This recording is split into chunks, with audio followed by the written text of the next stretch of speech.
friends, welcome back to Wonder Polling Vlog. இன்னைக்கு நம்ம ஒரு ஸ்மால் டிப்ஸ் தான் பார்க்க போறோம். என்ன டிப்ஸ்னா இந்த பனி காலத்துல எல்லாருக்குமே காலையில எழுந்தோன தும்மல் வரும்.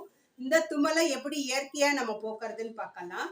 கஸ்தூரி மஞ்சள் இருக்குல்ல, அதை நல்ல நெருப்புல சுடணும். நெருப்புல சுடும்போது நிறைய புகை வரும். அந்த புகையை நம்ம சுவாசிக்கும் பொழுது அந்த தும்மல்ல இருந்து நம்மளுக்கு விடுதலை கிடைக்கும். அது மட்டும் இல்லைங்க, வீடு ஃபுல்லா நல்லா மனமாவும் இருக்கும். நோய் எதிர்ப்பு திறனை நம்மளுக்கு எல்லாருக்கும் அதிகப்படுத்தும்.